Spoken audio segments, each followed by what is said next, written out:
Tattoo artist Cole believes this will be the last session to complete my left sleeve, although I feel it may be one more after that. I don't know. We'll see how that goes. I always say those tattoos, those are your babies. They are my babies. My skin is worth lots and lots, thousands of dollars my skin is worth. Yeah, I can't say that mine actually is. My tiger stripes might be worth that, but that's a whole different issue. Hey, listen, and you didn't have to pay for those. Well, I'm still paying for those. You'll never pay those off. I'll never pay those off. I pay those every day.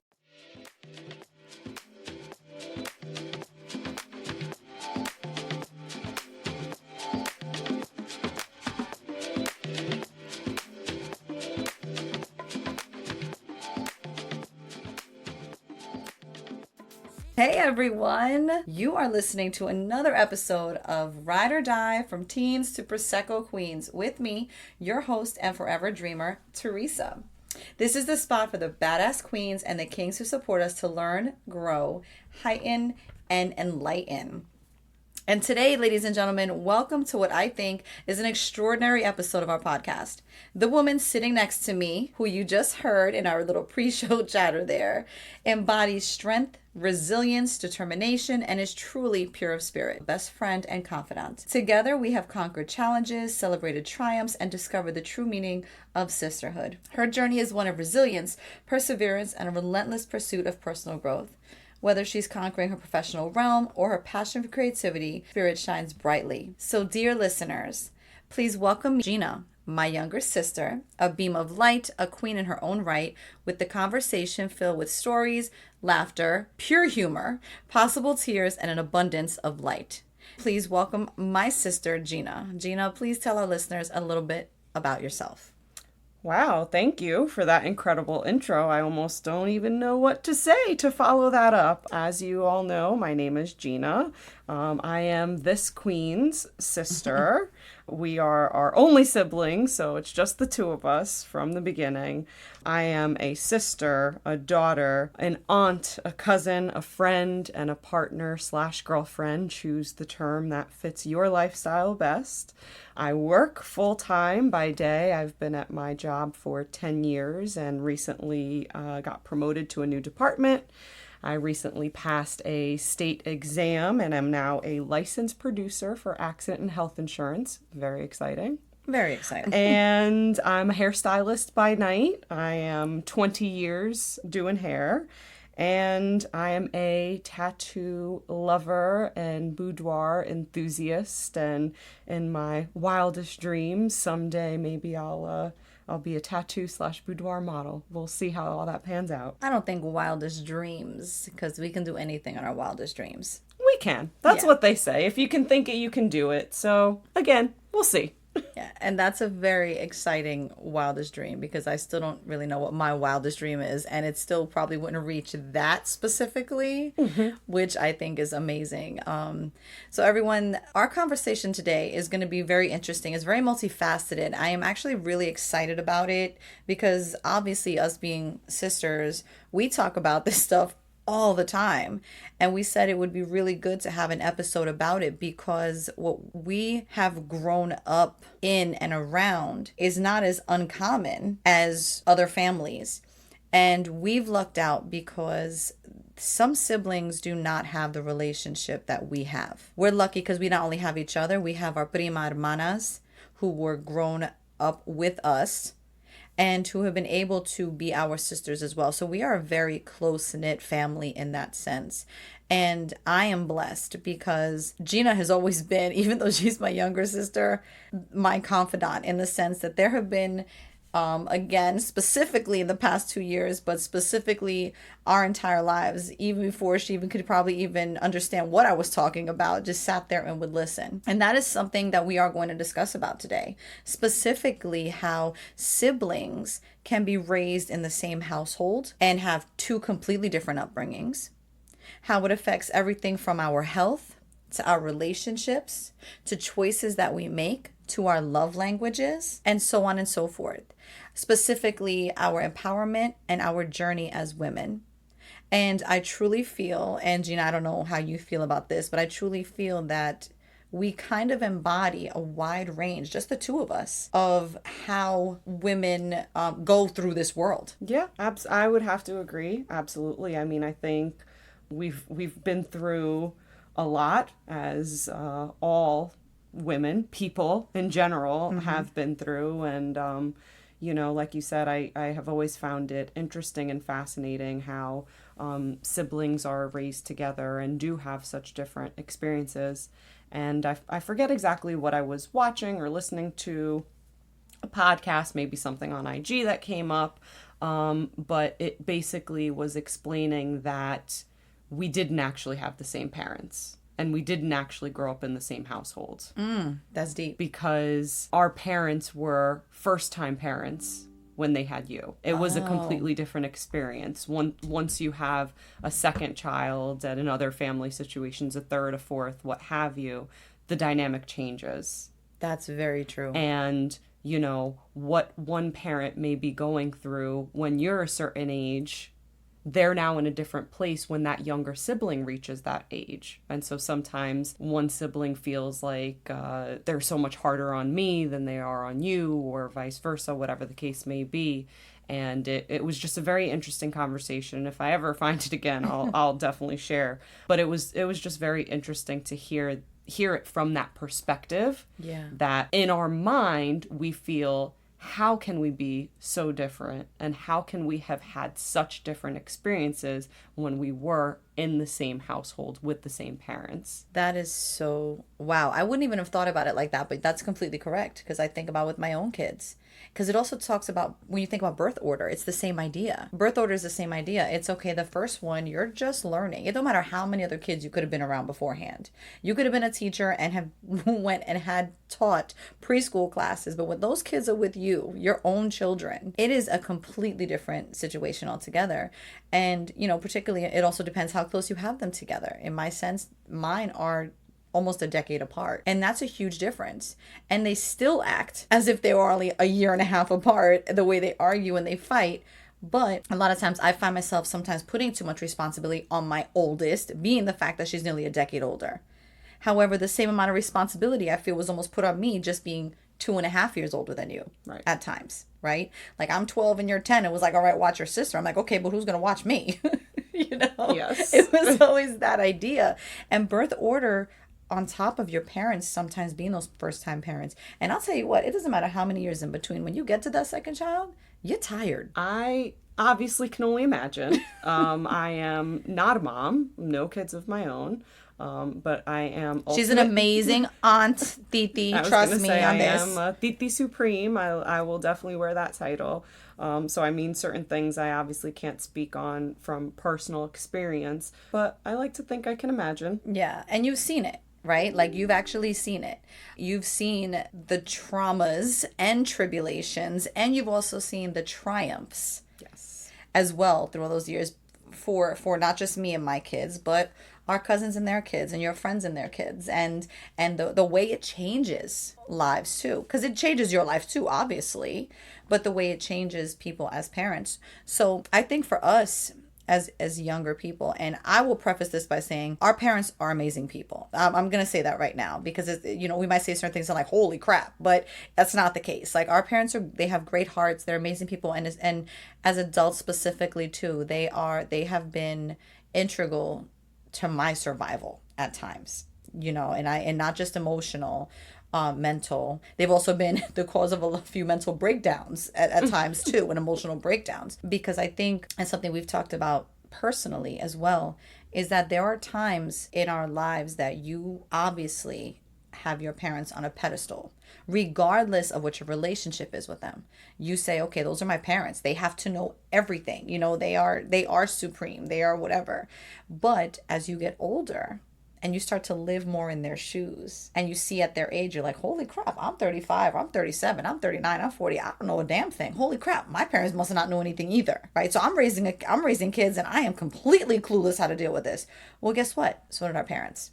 So I think a lot of that is starting now as I get older, and most likely started almost a decade ago. I started to see going through my relationships, going through my downfall of relationships, becoming a mom, being able to see where they were human. Absolutely. And I think that's something to keep in mind also to kind of, for anybody who's listening who does have, issues with their parents or what have you, but to give them grace and to Yeah. understand that at the end of the day, they are human. Yep. And everything that comes up or came up in our childhood was brand new for them too. That's right. They had never at the time had a 2-year-old and a newborn. Yeah.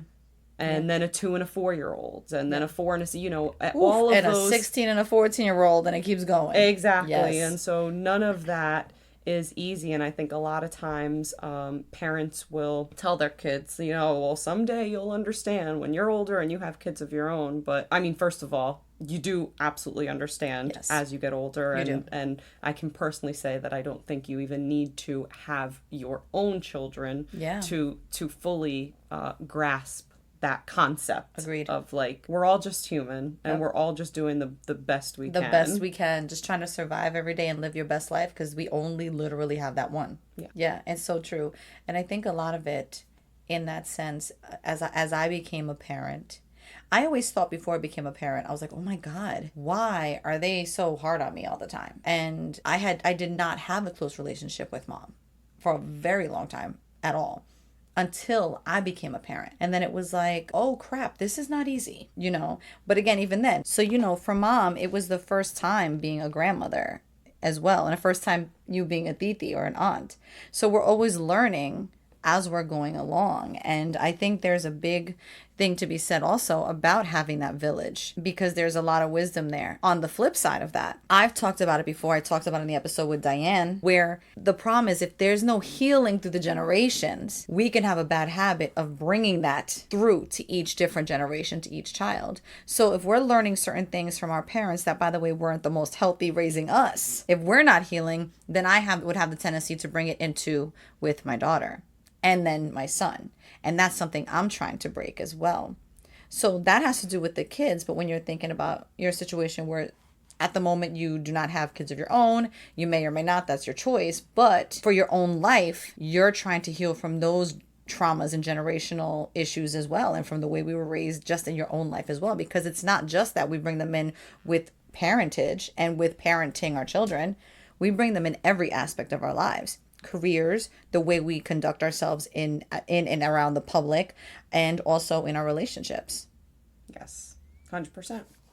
So that's part of what we also want to talk about today. And actually what you guys are getting is kind of an insight, and I don't know if I said this already, but kind of an insight into one of our regular conversations. It could be a lunchtime conversation where we talk about not just what happened during the day, but just trying to understand our growth as individuals and trying to navigate the craziness that is our lives and our different lives completely. Gina can tell you she goes 24/7 and doesn't have to cater after children and their crazy schedules. It's, it's a lovely thing, I'll say. To a certain degree, a lot of people will ask me, do you have kids? If not, do you have pets? And, my answer is I don't even want to fish.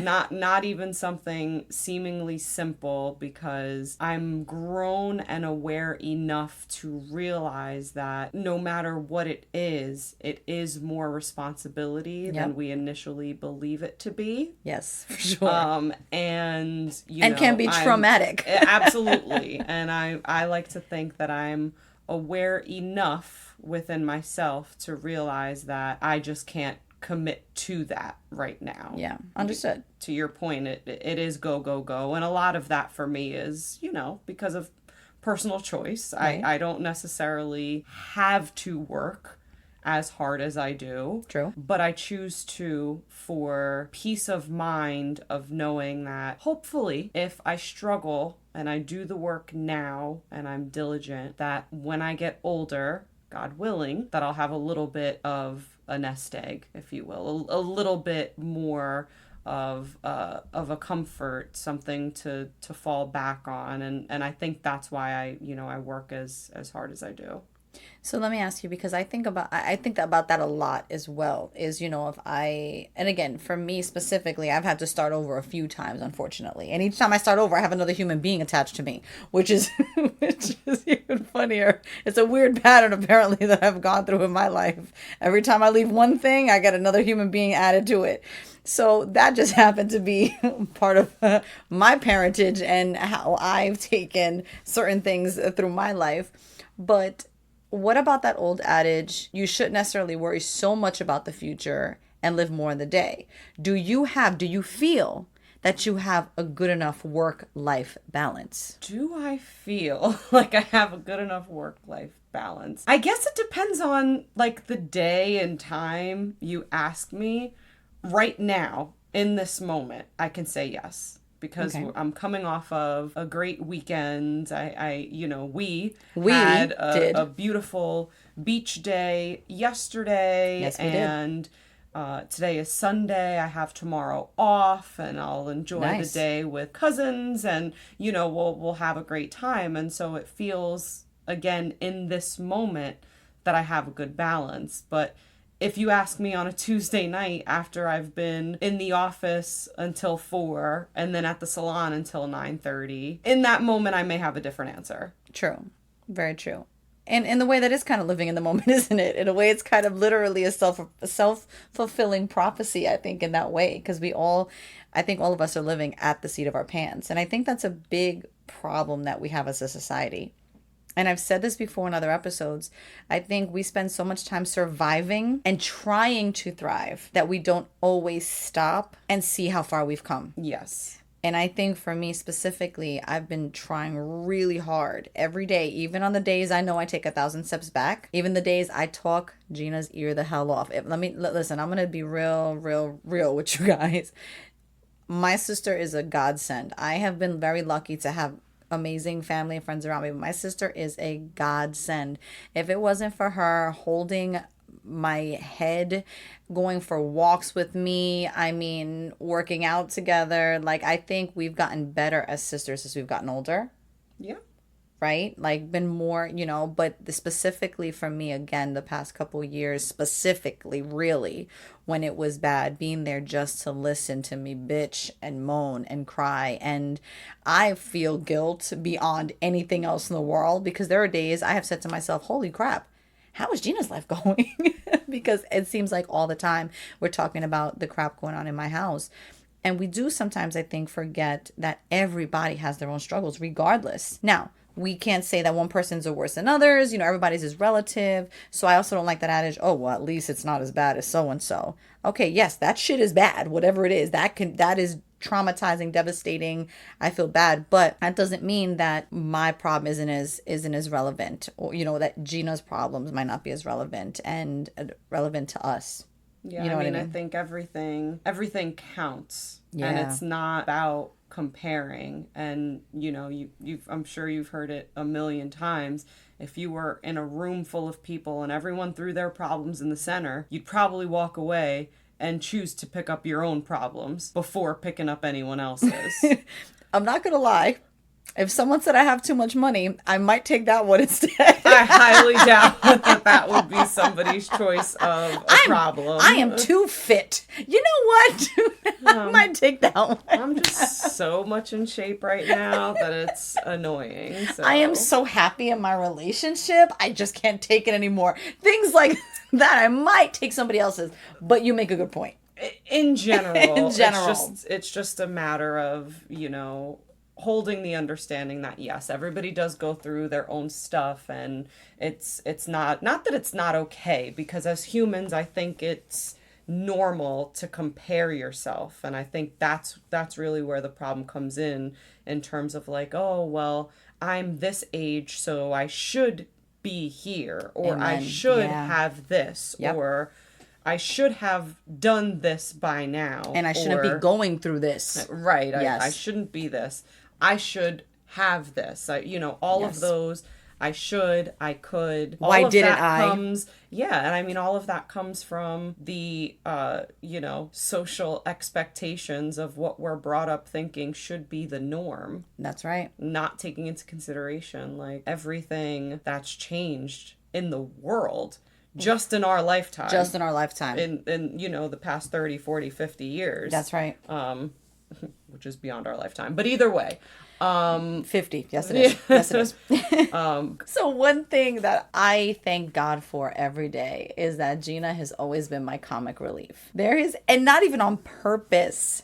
And anybody that knows us well enough knows this is to be true. I mean, there's stories. I have a million stories. I'm not going to go into really any of them right now. They may come up in our conversation, but there are times in my life that it could be the most mundane day, or it could be the worst day that I think of my life, and it could be the dumbest comment, it could be nothing, it could be completely mundane, and something will come out of Gina's mouth and I will be on the floor rolling laughing. And I think that has really helped our relationship as well, as I've seen siblings, and I know siblings in our lives that don't have any relationship. And that, I believe, honestly, I honestly do believe that has a lot to do with parenting as well. Yeah, I definitely think it could. As you get older, people's personalities change, right? But there's no foundation there. Right. Because as teenagers, holy crap, me and Gina were like two cats fighting all the time, like dangerously fighting all the time. Yeah, I mean, throwing things, trying to throw each other down the stairs, wrestling, hair pulling. I mean, you name it. You name it. It was happening. Yes. At the same time, going dancing together. At the same time, having the same types of groups of friends. At the same time, me trying to get Gina to... I was probably the worst when it came to peer pressure to Gina than probably her friends. Yeah, I had my first alcoholic drink with you when I was 15? Yeah. Mind you, 15. I wasn't even old enough to drink then. No, of course not. And mind you, sorry Mom and Dad if you're listening, but it was in the house while you both were home. That's right downstairs. It was a little bottle of Jack. No, I remember being upstairs. Yeah, that's what I mean. They were downstairs. Oh, yeah. It was a little bottle of Jack. I was like... Wasn't it pink? Or is that just like a weird memory that I have? That's a weird memory I have. It was a little bottle of Jack Daniels. And I don't remember where I got it either. Oh, well, listen, I don't remember that, so... And guys, that's the other part, too, we laugh about. Because an ongoing joke, my daughter is the same way, weirdly enough. We say it's a defense mechanism. Gina's memory is... trash. I would say damn near non-existent. We don't know why. We say it's a defense mechanism. And, we haven't gotten into a lot of conversations necessarily as to why that's happened. That's Gina's personal journey. She would have to go on to figure that out. It's a joke between my daughter and Gina because my daughter is the same way, which doesn't bode well for me, to be honest with you. It makes me a little nervous as to why my child has blocked out so much of her childhood, but that's kind of where we are. But again, this circles back to our main part of the discussion as to how siblings can be raised in the same household with the same set of parents and end up completely on different paths. Yes. Right? Now, again, there are some siblings we know as adults don't have relationships with each other because when they were younger, there wasn't necessarily one of two things. One, they were too far in age, because sometimes if siblings are too far in age, sometimes that just doesn't, until sometimes they're older, they come back and go, oh, we're adults now, right? There's obviously socioeconomic issues with that. There's issues with abuse. There's so many reasons siblings may or may not be close. Some just say, you know what, I don't like you as an adult. You're toxic. I'm separating myself from you. And that's really sad to me because I feel like I can't imagine my life without you in it. Same. And, I think a lot of that, though, is attributed to the fact that we were always told. Yeah. You are all you have. Like, you only have each other. You only have each other. So, I tell my kids all the time. Someday when I'm dead and gone, this is, from our parents, someday when I'm dead and gone, you two are only going to have each other. So I don't care how much you fight, how much you may not like each other in the moment, don't want to talk to each other, you always have to come back. Right. And I honestly think that's the best advice they've probably ever have given us in that sense. Again, love our parents, but they're human. And I think the older I get, the more I see that.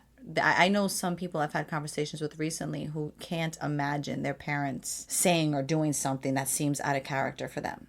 But I also try to remind people that not only are parents human, they had a whole life before us. They have histories. They have things that happened when we were kids that we don't know about. Everybody's parents were, when you were asleep in bed, you don't know what was going on in their bedroom or in that living room or at their friend's house. You don't know because you're a kid. You're living your little kid life, and your parents are literally living their adult life. And that could be that they're swingers. That could be that they're drug dealers. That could be that they're assholes to the neighbor. That could be that they're pretending to have you, they have you in church every weekend, but they smoking dope on the corner at night.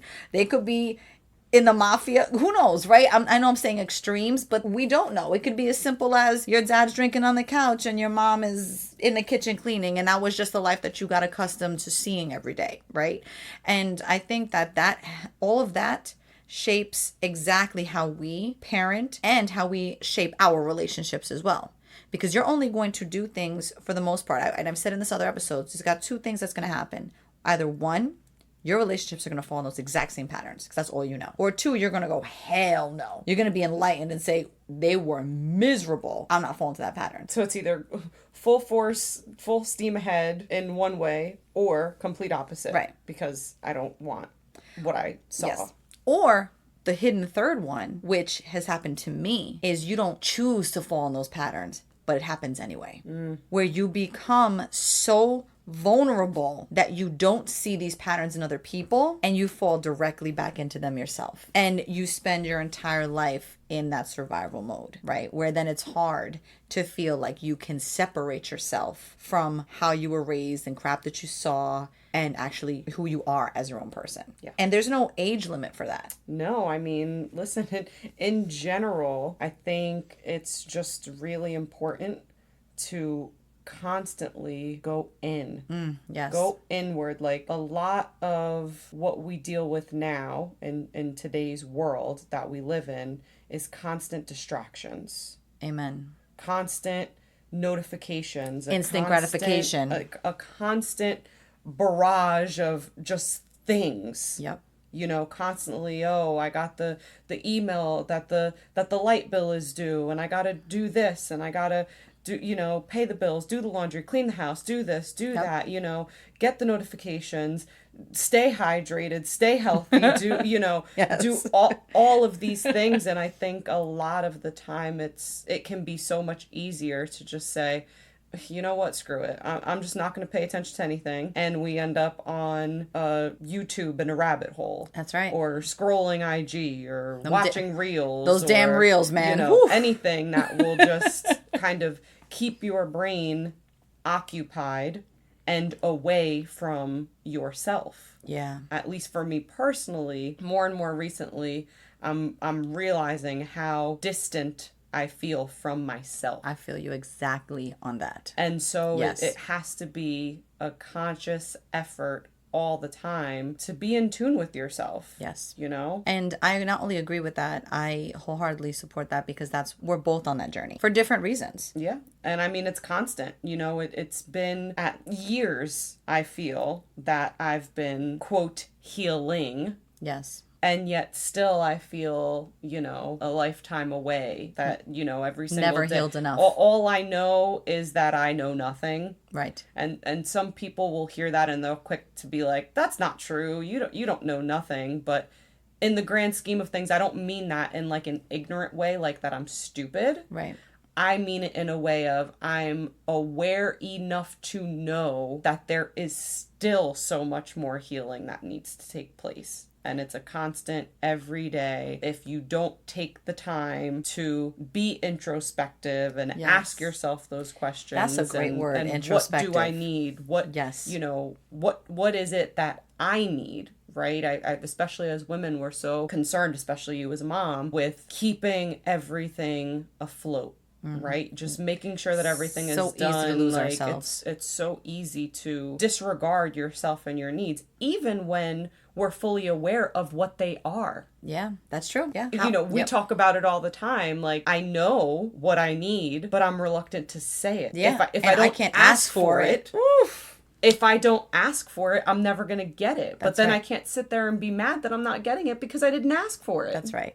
We want to expect people to know what we need because we don't want to ask for it. And we feel if we ask for it, we're being selfish for asking for it. We feel that we're being greedy. Like, how dare I ask for something for myself? And for me, and then it's okay, well, I now know what I need, but I feel guilty taking what I need because I feel like I'm taking away from what someone else may need. Yes. And it doesn't matter, again, speaking not just for kids, speaking about in relationships, right? We always feel like we're taking something back in order to give something to ourselves. Mm-hmm. And it's that balance that is so hard to come across. One thing that listeners might find interesting is we have been working specifically with our cousin Teresa, Puerto Rican Bruja, and she's come out a few times since just recording the episode, working with us and cleansing us. And I should have gotten a video of the cleansing and I completely forgot to have someone do it.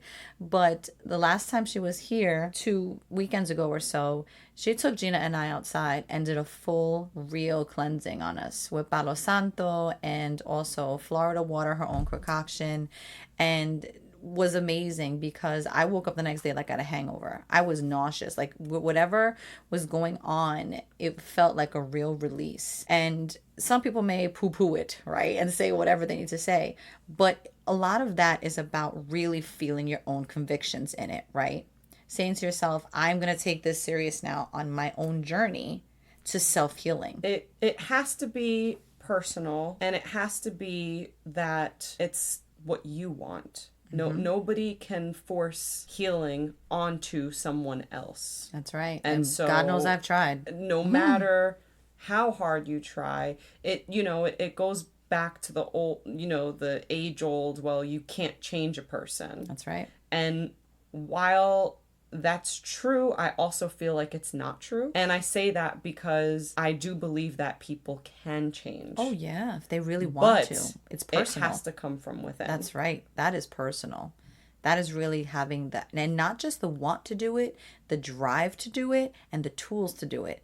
And a lot of times you can't do it with 1 out of 3 or 2 out of 3. You have to have 3 out of 3. You have to have a full that puzzle together in order to make sure that you are doing the right healing. And healing is a process we're constantly going through. It's never like I'm completely fully healed, right? Because we all have triggers. We all have things that can go back to when we were kids that you're like, oh crap, I didn't know that was a thing, So, yeah. And something I say all the time is that healing is not linear. That's right. It's right. Not. It doesn't go in just one way. You can be having a great couple weeks and everything feels great, and then one thing happens and it feels like you're right back to where you were, and it's easy to lose sight of how far you've come. Exactly. Like I say, 1 step forward and 10 steps back. And that happens so often. And it's a constant journey. And one thing that we were talking about is how growing up together in the same household has affected our relationships and who we are as people. And something Gina and I talk about very often is how I talk too much and she talks too little. And so this, I know right now, was a stretch for Gina. Not so much a stretch for me, to be honest. But when I say I talk too much, I was always that kid that was like on the report card, Teresa's a good kid, but holy crap, she needs to keep her mouth quiet, right? But I was always like, why do I need to keep my mouth quiet? Who are you to tell me to not talk? Who are you? And this included my parents. I was always in trouble because I was always like, why should I just have to accept what you tell me? And I was always in trouble. And when I tell you I was in trouble, like there was never a day in my life. I was to this day, mom will still be like, oh, it's because you didn't shut up. And your sister knew not to talk. which we're learning now as I'm getting older, how detrimental that has been for me. Yep. When you've been conditioned to such a point to not speak up, let me not say you, right? Let me be perfectly clear in saying I feel, and I have always felt that my voice doesn't matter. Yeah. What I have to say doesn't matter. If and when I speak, I'm told to shut up. That's right. If it's that something has made me upset, it's don't cry or I'll give you something to cry about. Yep. So I can't speak and I can't cry. So what does that leave me to do but to completely shut down and go inward? Yep. And so now at almost 38 years old, I still struggle a lot and very deeply with not speaking up when I know I should. Right.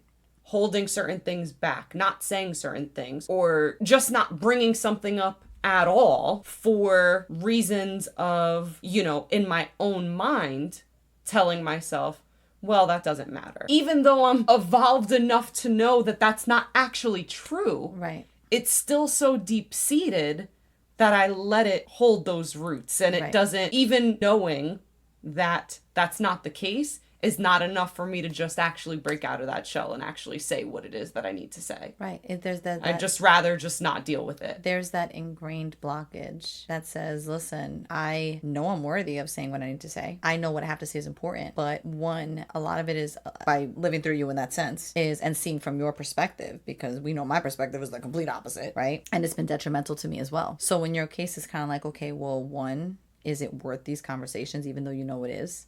Is it worth whatever the outcome's going to be, even though you know it is? Is it, I'm kind of comfortable right now, so why have this uncomfortable conversation when I can just, live in this at this point, right? Those kind of things. And that is detrimental to your life in general, relationship-wise, career-wise. And you've come out of your shell hugely over the years in those as well, hugely. And it's a huge improvement. I've said it over the years. Gina's now doing like quote unquote public speaking in our company and stuff. And it's little things like that helps your growth. So when you're ready to have hard conversations, you're going to feel better about it afterwards, regardless of what the outcome is. Yes, 100%. In mine, it's been the complete opposite, because I have the tendency to then get too emotional and not to think before I speak.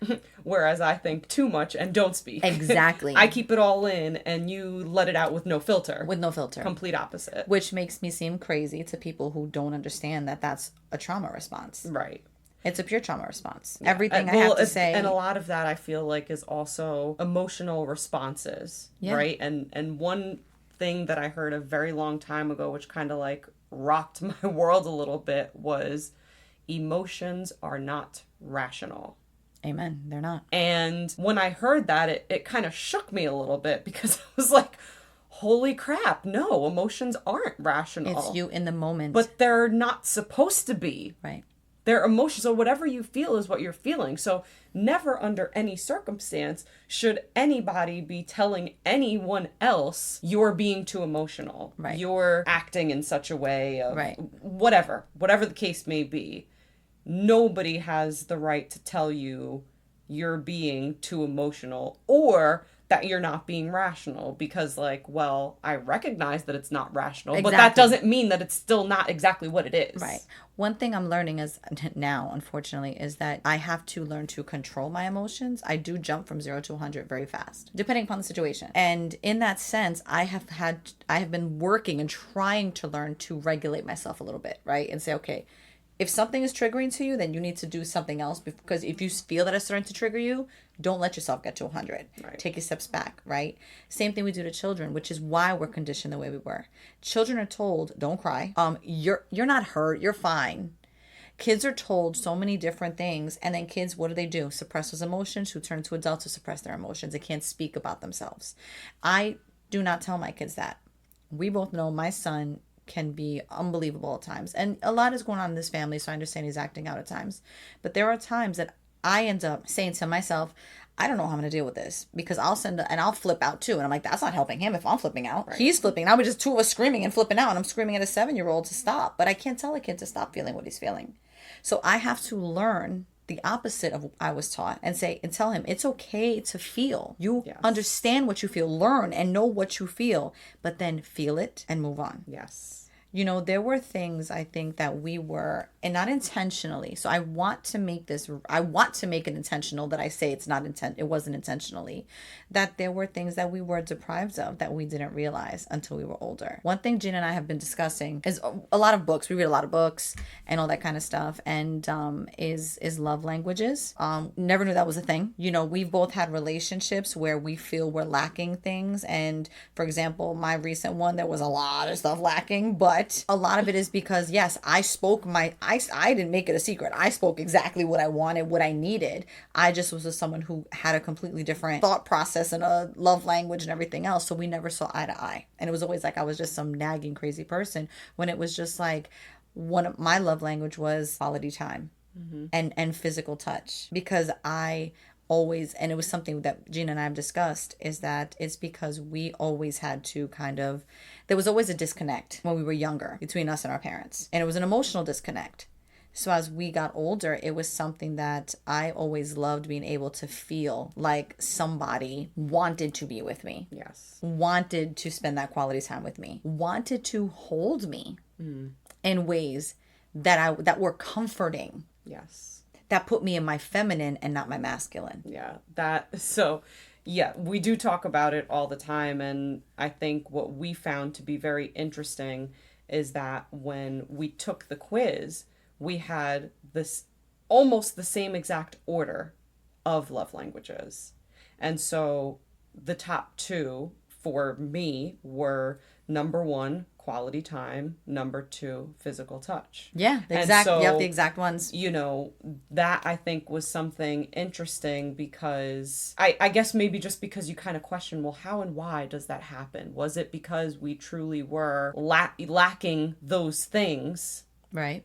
As we were growing up, or is it just that, oh, well, we have similar personalities in that sense, and that's just what, you know, what it is that we want. But 100% of the time I can say that I know for a fact that those are the things. And it's not that it takes away from the others, right? Because you still want it all, right? In a perfect world, you want it all. I love words of affirmation. I love giving words of affirmation. I love those things. Absolutely. Oh, love it. Love it. Absolutely. And I feel like, you know, different strokes for different folks. Everybody needs something different. But like I said, I just found it to be really interesting how we had the same exact ones. Yeah. I think in the order of 5, I think 2 of them were like flip-flops for us. And that to me I found to be very interesting. And I do believe that it starts from when you're younger. And again, everybody has different upbringings, and there's so many different outcomes to the way you could be. And it doesn't necessarily even matter, you know, that you have people say a middle child has it hard. I've seen that to be true, right? As an older child, I had so much responsibility placed on me at such a young age at times that I felt like there were times I was raising myself because I was teaching myself. And I've mentioned that many times before as well, a lot of things. But now I'm not just teaching myself things. I've got a younger sister. I've got younger cousins that it's like, oh yeah, go with your sister. You know what I mean? And I'm like, okay, so now I have to be responsible for not just my well-being as a child, another child's well-being, right? Mm-hmm. And it was just because that's the way we were raised culturally too. The kids are together. That's just what it is, right? Like, you're together. You look out for each other. And in the sense, I think now, I'm like, thank God we did, because we were luckily very close in that sense because of that, you know? But I think then there's also sometimes their resentment that follows in some people's upbringings as well. Also, I wasn't always the best example either. Well, I mean, listen, you're also, you know, a teenager, right? Going through your own stuff, whatever that may be. And so to your earlier point about like peer pressure on me, like, yeah, that happened. But again, this is your first time being the older sister, feeling this like pressure of responsibility and make sure everybody's good. And all right, well, who's making sure I'm good? Right, exactly. And I used to say to Gina, I think back, it's so bad. He said, well, if you're going to do it, you might as well just do it with me. Right. Right. If you're going to try it for the first time, at least then you're in a safe space. Yes. I used to be like, you know, I used to be like, listen, here, if you're going to smoke something, just do it for the first time with me. You might as well. She did not, though. She waited until she was by herself in like 19. That's not entirely true. We were younger and we were together.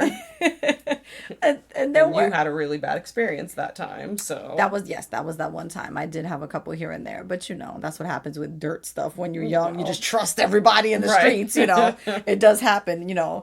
It shaped a lot of my view on things too, and who you can trust and stuff as well.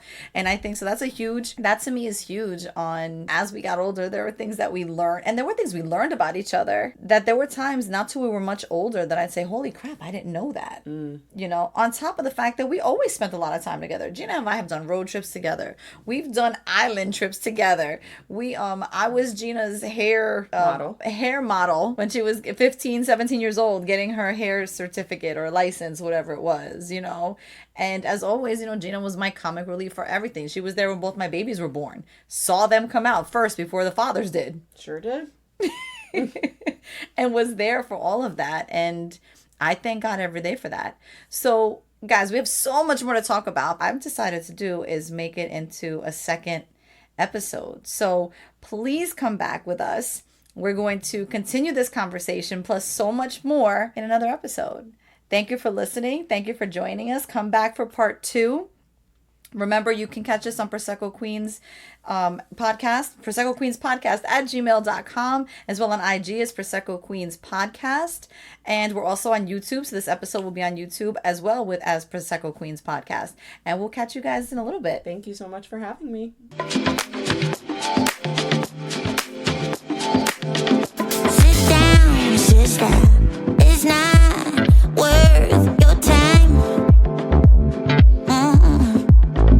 We got much more to do while we are in a prime. Yeah. Stop trying to change who you are.